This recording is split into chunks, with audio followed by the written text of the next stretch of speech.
Thank you for joining me for the 13th annual Narrm Oration, to be delivered by Professor Papaarangi Reid from the University of Auckland. The Narrm Oration, Narrm being the Woiwurrung word for the Melbourne region, takes place each year at the Parkville campus. The campus is located on the unceded lands of the Wurundjeri peoples of the Kulin Nation, the traditional owners of this country, whose connection to this land, waterways and sky has been continuous for over 68,000 years. I also acknowledge the traditional owners whose lands the University of Melbourne's other campuses are located, the Bunurong, the Bunwurrung, the Yorta Yorta and the Dja Dja Wurrung people. I pay my respects to their elders past and present and acknowledge the place of Indigenous knowledges in the Academy. I welcome the University of Melbourne community, the large online audience from Narrm, from across Australia and from many countries around the world. I now introduce the Djiri Djiri dancers, the only Wurundjeri female dance group and traditional owners of Narrm. Djiri Djiri means willy wagtail in Woiwurrung. The Djiri Djiri dancers represented Victoria at the 2018 Dance Rights Competition and won the Rites of Passage Award, awarded to those who demonstrated the on-flowing of knowledge to the next generation. Here are the Djiri Djiri dancers with the Wominjeka dance.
Thank you, Djiri Djiri dancers.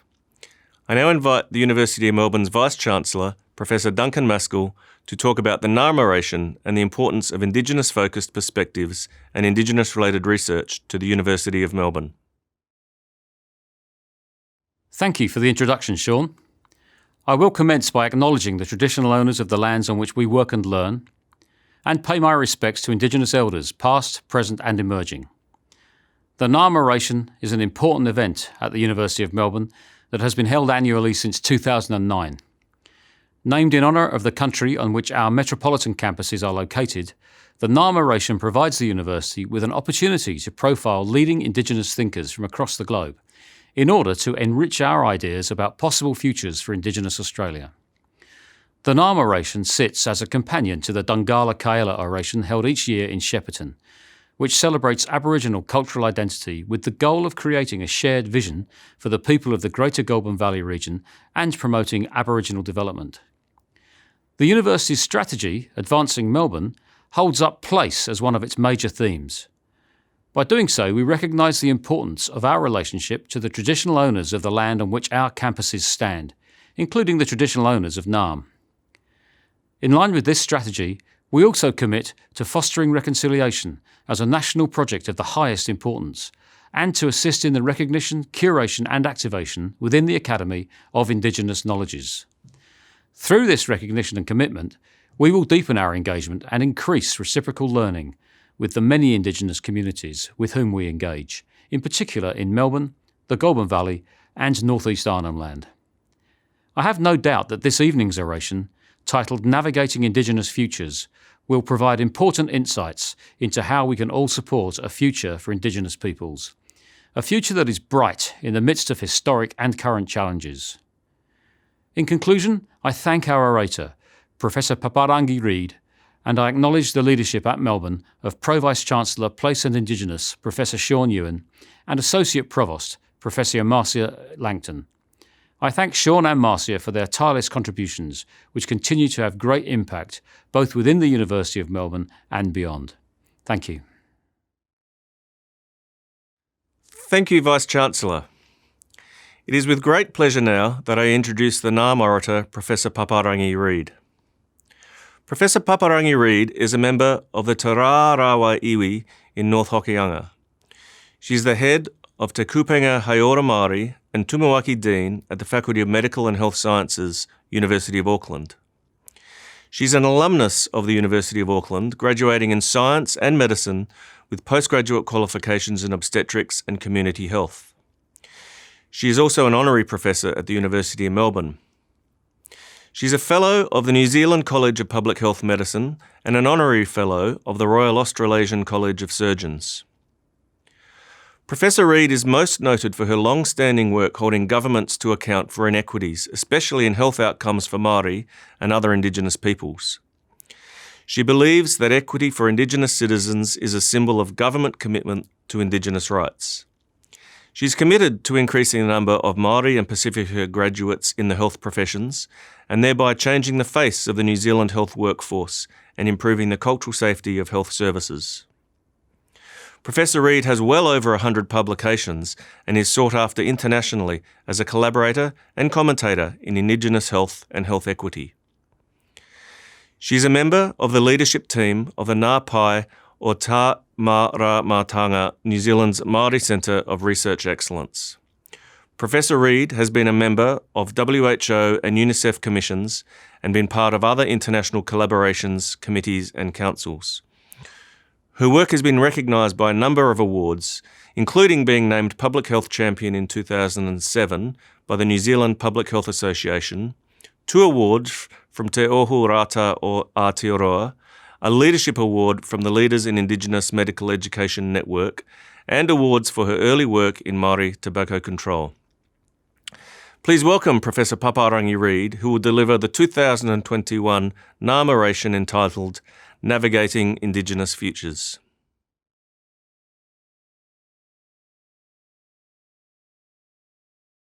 Let me begin by thanking those who've acknowledged the place, the homelands on which we gathered, the unceded territories of the Kulin Nation for you and Narrm, and Ngāti Whātua Ōrākei here in Tāmaki. Place is the centre of Indigenous identity, the touchstone where our ancestors lived, loved and worked through challenges. It's also the connection between the human and the spiritual, and a wellspring from where we draw life today and our connections to generations past, from whom we're imbued with strength, determination and inspiration for future generations. I'd like to acknowledge this in my own language. I ngā mana, i ngā reo, i ngā kārangatanga maha, tēnā koutou. Kia koutou nā ahi kā o tēnā whenua o tēnei whenua, huri noa, tēnei te mihi mahana kia koutou mō koutou manaki kia mātou.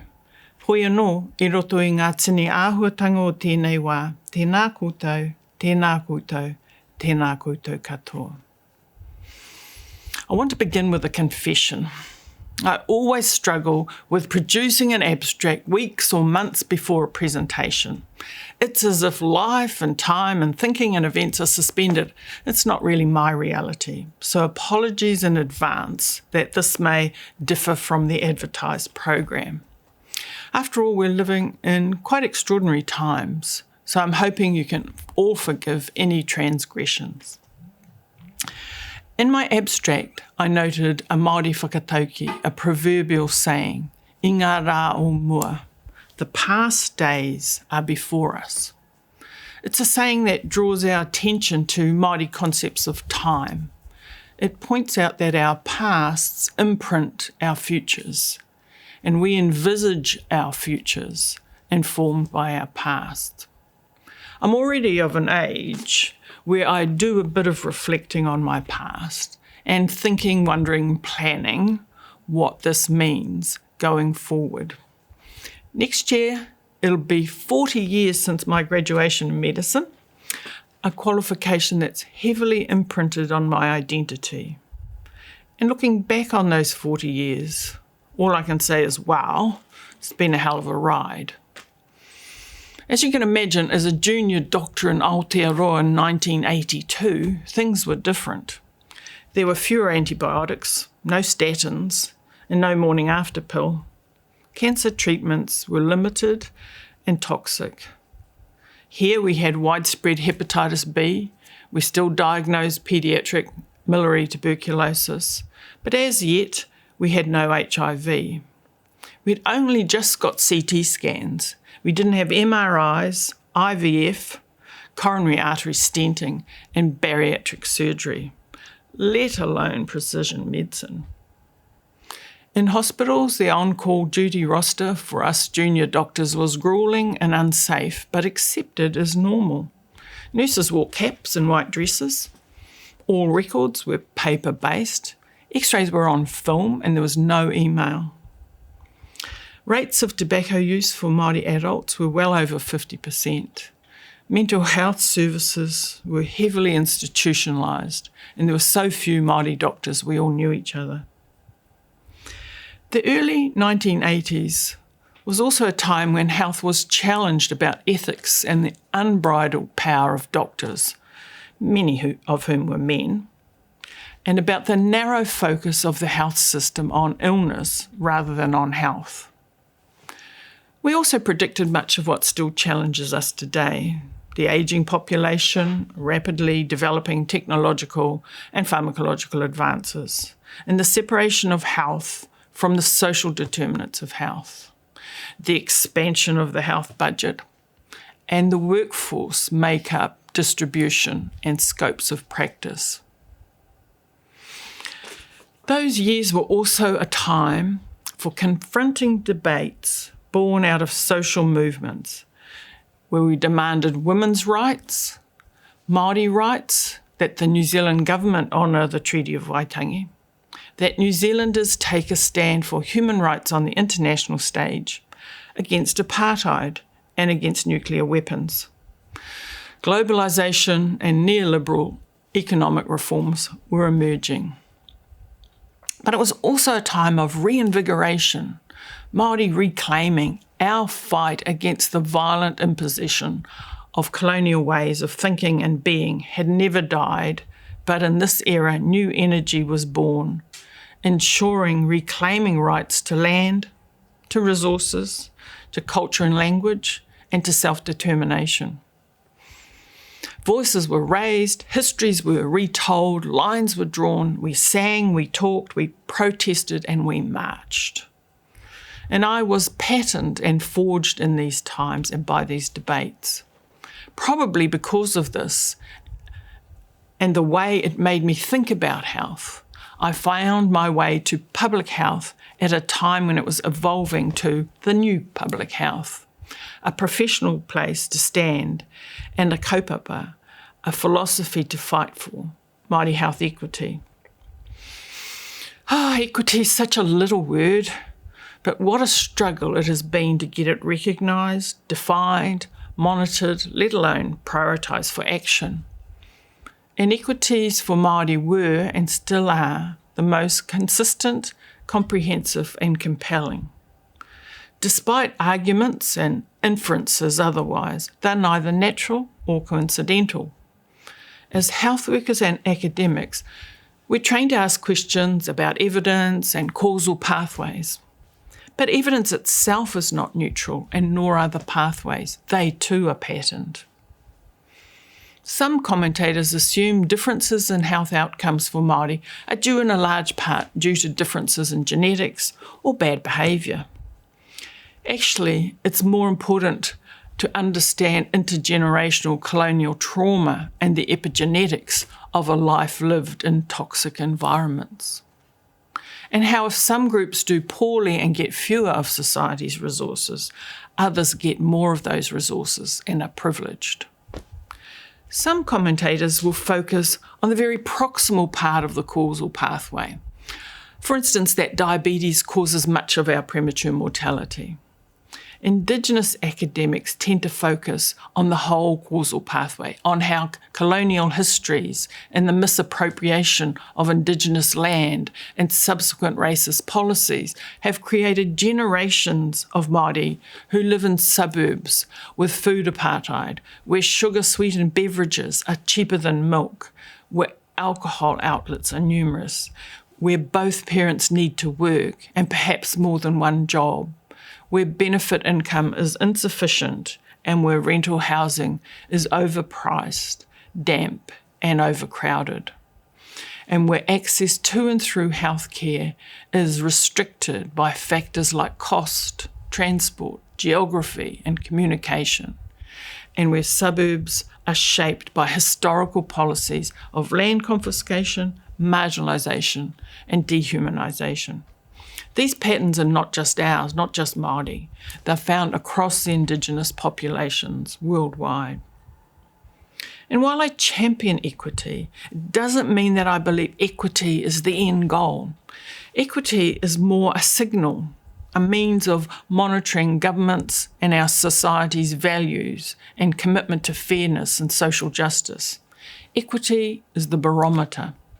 It's the scales that measure imbalance between one group getting less and one group being privileged, that our society tolerates, denies and excuses inequities borne by Māori, speaks loudly about our acceptance of racism towards us tangata whenua. My ancestors signed the Treaty of Waitangi. We will leave the debate about sovereignty, but we signed the treaty for governance, not just any governance, but good governance, government that will be good for us, certainly not racist government. Inequities are evidence of a racist government unwilling to do its job, unwilling to acknowledge our full humanity. But I love a good scrap. More than that, I love a scrap for a good cause. So after the birth of my children, my anger and indignation about inequities increased, my focus and resolve. The political became personal. I was reminded of a speech by Donna Awatiri Huata from the 80s, who said that she dreams of a time in Aotearoa where it's safe to be born a Māori child. And that's it. That's the scrap. It must be safe for Indigenous children to be born on Indigenous lands. At the most basic level, demanding equity is reclaiming our full humanity and self-determination free from discrimination. In understanding equity, we've had to be part of other reclamations, in particular of Indigenous ways of knowing and being. The word Māori actually means normal, and as part of our reclamation, we need to reclaim our normal. And that has sent us to reflect on what colonial influences we have come to accept as part of our normal, and therefore what colonial processes have crept into our practices. I want to draw a distinction here between acceptance of new tools and practices as part of human development, which is a human right, and the difference between this and the infiltration of new ways into our culture that change or impact fundamental belief systems, including self-belief. Religious systems, political systems, and education systems are examples. For academics in universities like those we work in, teaching, research and knowledge production was, and still is, governed by disciplinary norms that are in turn rooted in westernised ways of knowing and being and knowledge creation. So we need to reclaim Māori as scientists, as knowers. Dr. Moana Jackson asked us to stop quoting old, mainly deceased, white men in our research work. He asked us to look at our own narratives, our own experts. Kaupapa Māori theory, research and practice also insists that we claim and reclaim Indigenous knowledges, Indigenous knowers and ways of knowing. It demanded new, old ways of knowledge production. Research processes ought to follow tikana, that is, to be tika, to be culturally correct. It wasn't about objective or subjective positioning or our standpoint theory, but rather about being in good relations, not just with each other, but with our environment and through time. So reclaiming continues, reclaiming and insisting on our full humanity, but also excitingly, reclaiming is re-engaging and reinvigorating and rediscovering what it means to be connected, deeply connected in good relations with people, environments, geographies through space and time. Amongst all this reclamation, life pushes back. It resists our movement, and we're faced by constant and really important challenges. In my abstract, I talked about the current challenges as the C crises: colonisation, capitalism, consumerism, COVID and climate. Of course, there are many more, probably like mental health, but I couldn't think of a C word for them. These are urgent issues that threaten our lives and our futures, and they distract us from moving our reclamation work, moving forward towards rebuilding and reimagining. These crises come on top of Indigenous daily struggles for freedoms, for rights, for justice, for healing, for hope, for meaning and for survival, and for authentic connections with our relations, lands, waters and territories. So in the middle of these crises, and they are big issues, how do we occupy this space and bring to bear all we've learnt and survive the tyranny of the urgent demands on our time? To do that, we must believe that Indigenous knowledge and ways of being and knowing hold some of the answers for us, especially when refracted through the lens of Indigenous survival. Moana Jackson also reminds us that Māori understandings of time are not linear, but rather they're cyclical and evolving, like that old screensaver that expands as it bounces forward and then comes back around on itself. It's not measured as distance from Greenwich. It's not linear and sliced into homogeneous measured fragments. It's cyclical and connected to the moon and the sun and the tides and the stars. It's organic. Such is Indigenous time, and we are connected to and through it by genealogy into the future. It's not as if we stop using our clocks and our watches, although do you notice lots of young people don't have them these days, but ask ourselves, how can Indigenous understandings of time help us to find pathways forward? I remember Bell Hooks writing that if we are in constant battle to reclaim our past, we may be too distracted to make time to envisage a future. And so we create ourselves in the image of our past. In reclaiming our past, we seek to become our wise and knowledgeable grandmothers or grandfathers, seeking justice for them and their full humanity. But our role is not to become our grandparents, Rather, our role is to become the grandparents that our grandchildren will need in the future. Our future will be full of decolonial, re-indigenising and self-determining work. And that sounds so daunting, but it's an art we must practice daily. It's a boundary we must push daily, starting from small goals, personal goals, supporting an Indigenous cause, insisting on equity, learning something new, reconnecting, becoming in good relations, becoming a good ancestor, building your own legacy project. Our future will be full of learnings. In Māori, the word ako means both to learn and to teach. Personally, I learned so much from my students and colleagues. For instance, from my colleague, Dr. Rhys Jones, I better understand, in regards to climate, the importance of Indigenous ways of knowing and centring planetary health and biodiversity, rather than focusing on reducing carbon dioxide emissions by switching from petrol cars to electric cars. Being in good relations with each other, other non-human species, and our planet, that's what it means. Indigenous thinking will provide new answers for our current challenges. And from my taina, Hannah Burgess, who's writing a theoretical thesis, I've learnt so much about the colonisation of time, about how we've sliced up our understanding of the past, the present and the future, and how that they're in separate time zones. In particular, the myth of the present as a time longer than the millisecond that pivots our ever-present pasts into our ever-unfolding futures.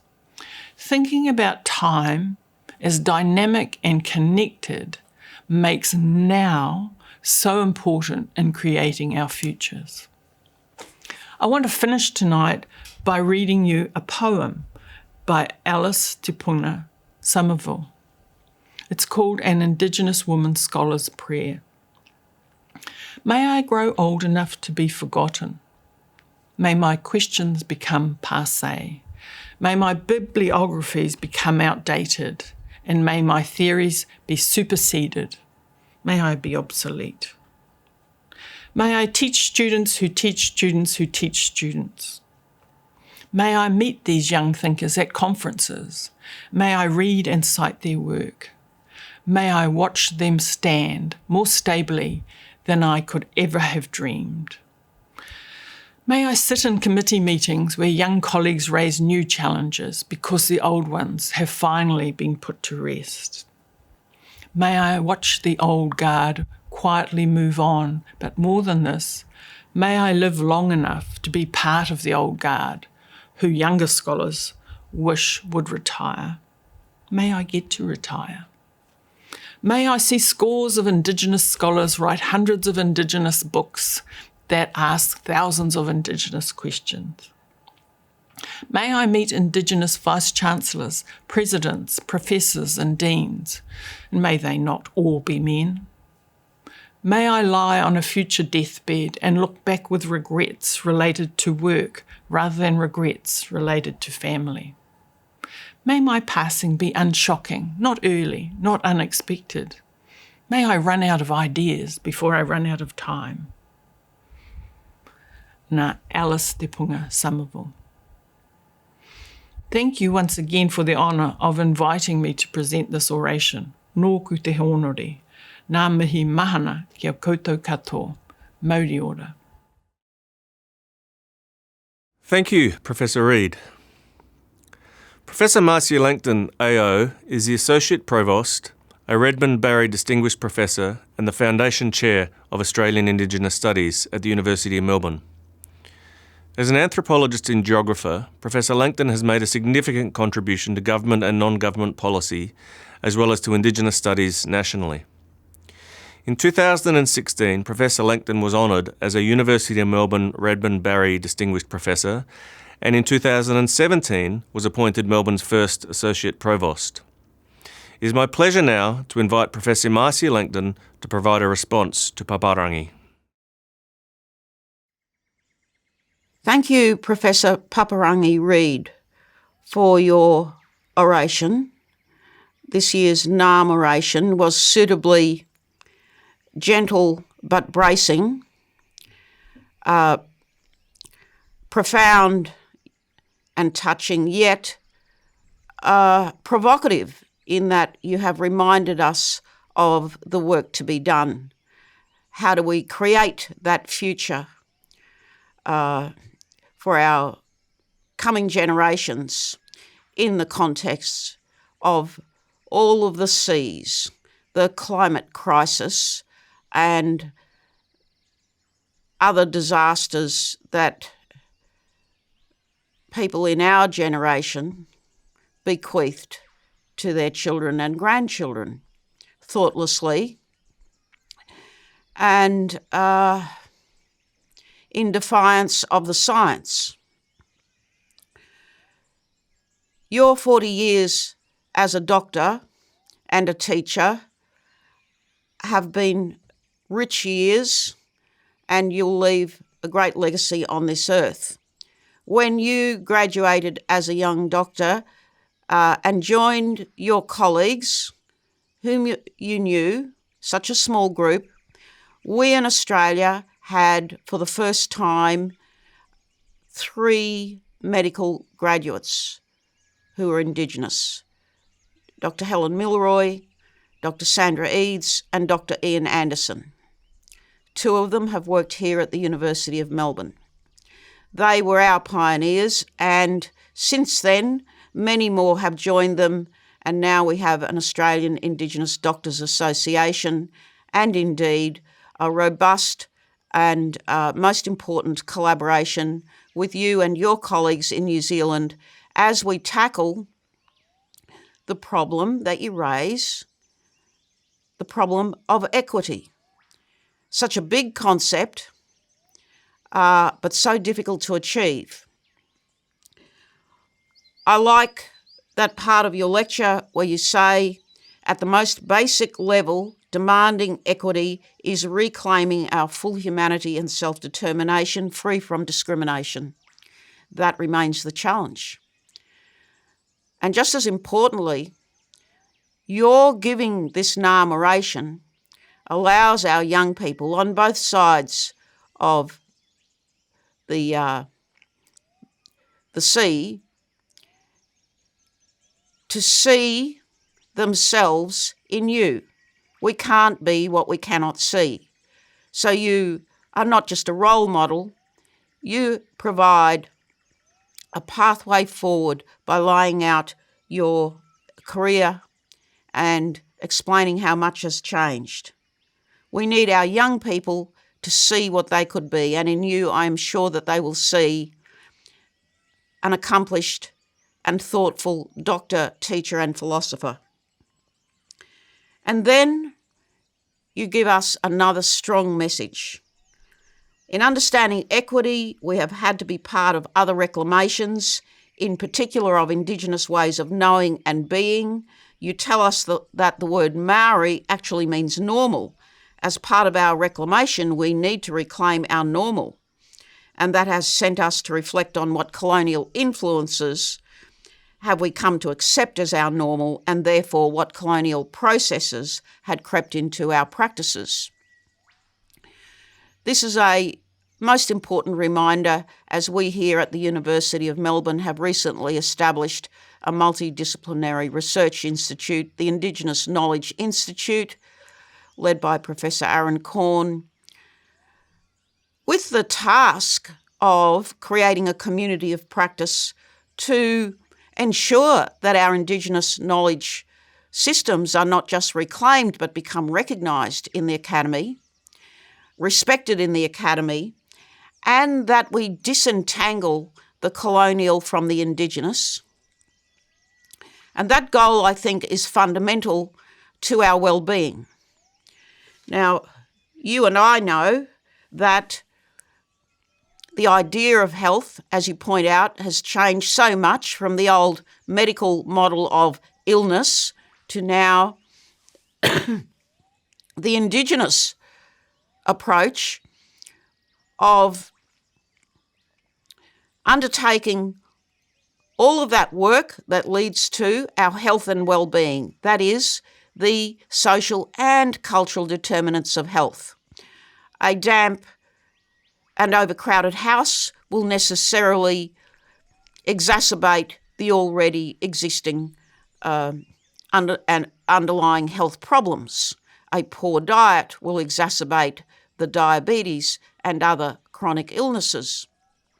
Well, this is a challenge that we must take up both in our own jurisdictions, Australia and Aotearoa, but also internationally. It is because of international research that we've come to understand how important the social determinants of health are through Professor Marmot's work. But it is in our rethinking of these concepts and indeed the science and the research that we make strong, robust ideas applicable in our Indigenous contexts. I'm very grateful to you for your oration. You have reminded us of so much that is important and shared so much of your experience. And it was delightful that you shared Alice Tapunga Somerville's poem, and I too wish for exactly as she says in her poem. Thank you so much. Thank you, Professor Langton, for providing such a thoughtful response. Can I add my thanks to Professor Papaarangi Reid for delivering this year's oration? I would also like to thank the Vice-Chancellor and the jury dancers for their contribution. To close this year's oration, we leave you with a profile of our past Narrm orators, accompanied by Kiernan Ironfield on Yidaki. Thank you for joining us for the 2021 Narrm Oration.